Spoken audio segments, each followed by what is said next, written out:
And then Richard Green will be wrapping up the session by telling us about merged recommendations for mitigating impact.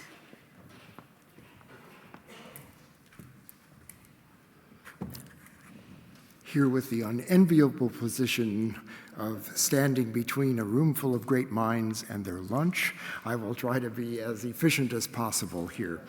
So one of the activities of the CPS is to create reference material, information for national advocates to then go and try to put in place regulation, try to influence industry. One of the things we get asked about fairly often is a sort of compact list of technical requirements that we would love to see to protect astronomy. So that was a focus of 4 workshops with the common thread of leadership by Connie Walker to try to bring together groups of experts and say, what are astronomy's needs? So the context here is important. We are immensely impacted and concerned about broader issues like space traffic management, production of space debris, weather spaces and environment, and because we have both finite resources in terms of person time, and more importantly, the condition that there are a lot of parties interested in the outcome of responsible use of space, we're the only voice saying what is it that's needed to protect astronomy. These will look very narrowly focused on the needs of astronomy, and that was by design, so that we could say, as a part of this larger problem, here are the protection needs. So there was a lot of good advice, much of which was overlapping in those 4 workshop results, and we need a compact form. So Andy Williams, intern Paula Tatari, and Andy abstracted all of them into a master list, and then my colleagues, who are the hub leads and management team, started to work on compiling them into a uniform compact list saying what's the technical requirement, what are the policy implications, what do we yet need to specify, what are tolerance levels, so that when asked, we can say, more at engineering level as well as policy level, what are our needs? So, for example, the one we all talk about is reflected sunlight and the famous 7th magnitude. And just as a reminder, yes, point sources dim is 1 over r squared, but there's an angular rate that is slower as you go higher. So in fact, the dependence is 1 over r, which you've seen. But there was a clear assumption about this technical requirement, namely, as you heard very eloquently expressed, the Rubin Observatory wide field camera has a certain set of behaviors of its CCD solid state detectors, and the brightness limit was set by making sure that those crosstalk parallel stripes could be calibrated calibrated meaning they can actually be removed. They don't add noise, they are a DC signal. And so you gain about a factor of 10 in the area impacted by the streak if you can stay within that calibration range. So the assumption was that if you could address the impact for the telescope on the planet with the greatest étendue, then all other telescopes are likely to be okay with that limit. So it's interesting that it was coincidentally the visible light limit, but the recommendations in these documents on the professional side were entirely based on Rubin Observatory. There is some tolerance. However, SpaceX has made tremendous engineering effort to meet that tolerance, and they're almost there with their Gen 2 minis, but then they want to go to 2 times plus bigger, and so no one has reached that, which is why we cannot say, we want in regulation 7.0 magnitude, engineers please meet that, because no one has. So that's why we're at this best efforts stage, and further collaboration with industry is just essential. Okay, the DC level matters. It turns out that the AC fluctuation matters even more, because you could see from the wonderful talks earlier that more and more software is available to say, yep, that's a streak, let's take it out. Once you have something like multi-layer insulation and you have flickering along that streak, then that leads to a much higher incidence of false positive identifications of flares and transients and other things. And so understanding the impact of flares and glints really matters. We've been asked by industry, don't you have a metric? Which I would compare, if you guys ever have polished a mirror, there's something called a structure function, which means how lumpy can it be on each spatial scale. This is how much brightness fluctuation can you have on each time scale. You know, we can tolerate the occasional flare if we know exactly when it's going to be. But there needs to be such a function derived on the basis of science. So we have a threshold need to do some research on that, to say science impact says here's a technical limit, and then the design engineers can go and say, will our satellite look that way? So you also know that, I'll be rude and just say the design of philosophy at the moment is throwaway units. That is to say, they have a 5-year lifetime and then they're planned to be replaced. So they're not up there long period. Well, if you think about it, if you have a fully operational constellation, then 20% of it is going down and 20% of it is being reintroduced every year, which means that our 7th magnitude operational limit is all very nice, but there's almost, there's a substantial fraction of that number that are not in equilibrium mode. They're going up or they're going down. And so one of the requirements is that they think very hard about operational means while they're in transit to minimize their visibility. So Starlinks have that remarkable sort of knife edge appearance, and they've actually worked to roll the spacecraft so that we're seeing them almost edge on. So even those strings of pearls on the way up are dim faster than they otherwise might if they were not attitude controlled. And we ask them to clump them so that even though they are painfully bright on early ascent, they get through your field of view fast so that you can actually do some observation planning with enough coordination and understanding of where they are. So, we would love the operational stability. In addition, this is going to be part of equilibrium operations for the foreseeable future. This is a real condensation of a whole set of thoughtful recommendations about what's needed for radio astronomy, and you have heard them, but it's until we find the regulatory structure to make them, we have to say these are things that the astronomy community needs and are not yet controlled. And so step 1, don't downlink straight onto the radio telescope. And that has to be done by voluntary agreement at the moment because there is no protective regulation.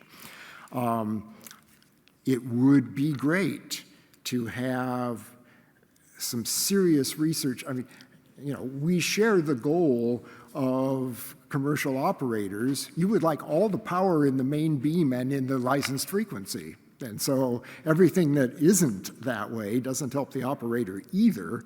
And so, seeing further improvements in radio technology to have better controlled beams, to have less power in the side lobes would help us all. So, moving in that direction matters.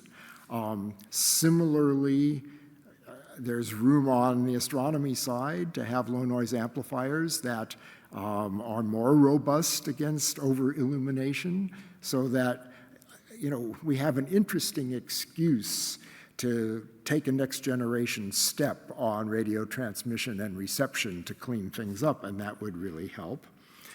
Ultimately, the dream that's starting with small experiments is to have radiodynamic activity so that a radio observatory could say, we wish to point at this altitude and azimuth at this time and observe at this frequency and can coordinate with every satellite above the horizon to make that a possibility. And so you can imagine that that's an information exchange and central clearinghouse calculation that's a dream at the moment, but that's where we would like to go so that the passive enjoyment that radio astronomy had before the satellites started going overhead could be re-achieved, but through a very complex system of coordination. And, the big challenges right now, you've heard many times, is wanting to use the ground-based cellular frequencies from space and how you regulate what's not broadcast transmissions, but electronic noise that is possibly detectable. Okay, I'll move on. We would like the satellite operators to give us predictive modeling to say, or enough information so that someone can do predictive modeling to say how bright will they appear as a function of sun angle at a given observatory at a given time so that observations can be planned, and that should be based on really good reflective materials properties. And similarly, the radio community would really benefit if they would be willing to share radio information about isotopic radio power, band passes, spectral masks, all the things that tend to be proprietary information, but the more they would share, the more the radio telescopes can monitor and mitigate. We all want accurate ephemerides, and we're not there. The long track information is as good as we need it. It's already good to about a second of time. The cross track now is you saw Karen Howard's error ellipses. They're minutes of arc in the cross-track direction. And so if we want to know which fiber it tickled, that needs order of magnitude improvement. And that partially requires knowing about when maneuvers are going to happen, so when you've suddenly got a new big uncertainty in the orbit, then you can deal with stochastic things like variable drag and other things. So what's our approach? Right now, the best thing we can possibly do is sit down with all the industrial operators and say, here's our problem, how can you help us and how can we help you help us? Because regulatory process is slow at best and requires broad consensus, which takes time to build. So what we've done as a sort of intermediate approach is to say, as Andy pointed out, we would love to have a condition of licensing for every country that licenses operation to demand a coordination agreement with the appropriate science agency saying, do you, operator, promise to make your best efforts to get as close as you can to these modes of operation until such time as we know what they are. Then we could codify actual regulation that would satisfy engineers to say, yes, here are our goals and we've got a design to them. So, last slide. What policymakers will tell you is that we need to have explicit thresholds for harm. How many streaks are too many streaks such that beyond that in an image we can't do our science? How rare do flares need to be so they don't saturate things before, again, we can't do our science? So we need to start getting some support to do scientific simulations, to do not only sort of pixel loss impact, but actual science impact, so we can stand up and credibly say, if you cross this threshold, we really lose science capability. So we will have soon a link to this set of recommendations, and we would value your look at them to say, did we capture what your science actually needs, and is this a sensible policy implementation to go in that direction? So we can start talking about it some more on Friday afternoon in our working session, but this is a document that ultimately is going to get the IAU stamp on it. So, thanks. She's working to the inch.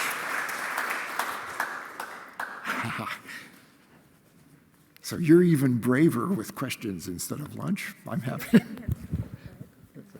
So we have a question from online from Chesney Pugh. As you know, at McDonald, we are seeing an increasing number of Skype brightening events due to stage separation events.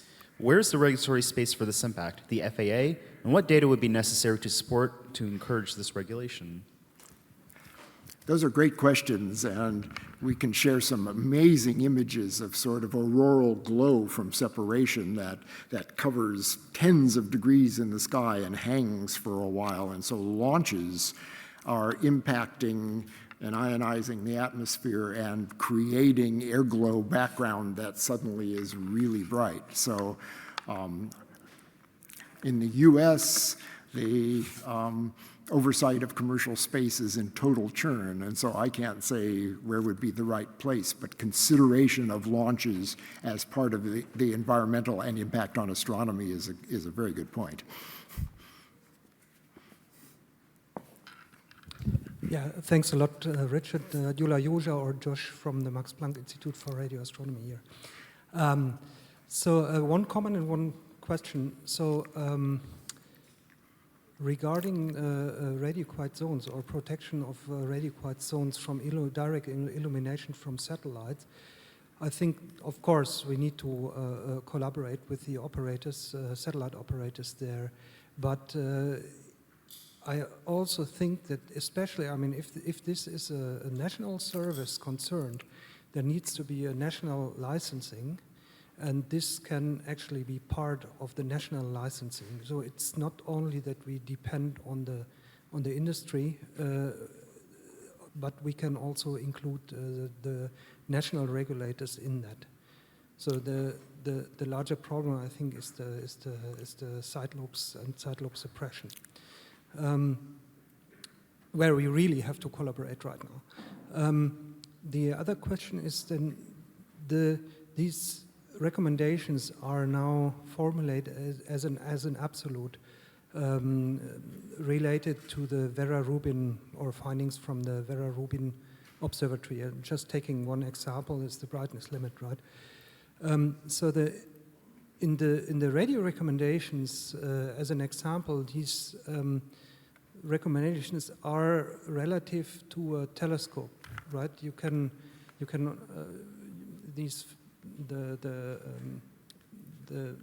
level of interference can be calculated relative to a different telescope, and this is also in the recommendations. So, to what extent are these recommendations that you are providing formulated in a relative sense to the observatory? Let's say in the future there will be, I don't know, a large, very large, super large thing, and then we should probably formulate them in a way that they can be applied also in the future. So